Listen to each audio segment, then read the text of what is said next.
Magandang araw. Ako po si Mark Lester Lirag at ito po ang aking daily devotion ngayong October 22. Ano ang kalagahan ng Diyos na hindi nagbabago? Unchanged evidence na tinalakay po ni Pastor Russell Ocampo sa 365 Daily Devotion. Ang Bible verse ngayong araw ay galing sa Numbers chapter 23 verse 19. Sabi po ay, God is not human that he should die, not a human being that he should change his mind.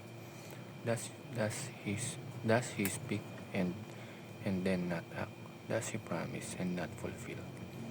Alam nyo, sa panahon ngayon, napakaraming bagay ang nagbabago.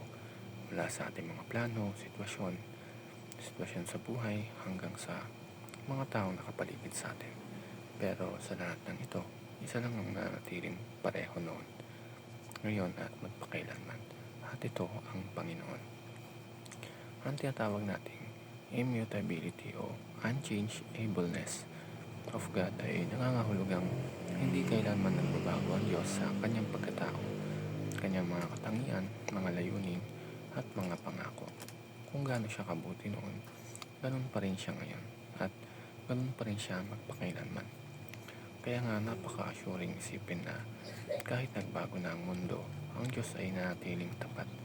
Kung minsan nagkakaroon tayo ng takot at pagdududa, lalo na kapag hindi nangyayari ang mga bagay na ayon sa gusto or plano natin. Pero kapag naalala natin na ang Diyos ay hindi nagbabago, napapaalahanan tayong maaari tayong magtiwala sa Kanya sa lahat ng oras. Hindi siya nagsisinungaling o bumabawi sa Kanyang pangako. Kung sinabi niya, I will never leave you nor forsake you, paniguradong totoo yun, noon, ngayon at sa mga susunod pang mga panahon. Ang first is read and understand God's will in the Bible. Dahil hindi nagbabago ang Diyos, hindi rin nagbabago ang kanyang salita. Ang Bible ang paraan ng Diyos para ipakita sa atin kung ano ang kanyang kalooban. Kaya kung gusto nating makilala siya ng mas malalim, kailangan nating magbasa at magnilay-nilay sa kanyang salita araw-araw. Pangalawa, rely on God's sovereign plan and promises. Kapag dumaan tayo sa mahirap na sitwasyon, tandaan natin na may plano ang Diyos, at dahil hindi siya nagbabago, mapagkakatiwalaan natin ang kanyang mga pangako ay matutupad.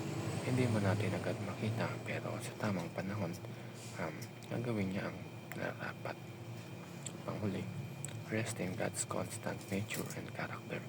Sa gitna ng kaguluhan ng mundo, makahanap tayo ng kapahinganahan sa katotohanan ng hindi nagbabago ang Diyos. Ang kanyang pagmamahal, awa at kabutihan ay laging nandyan.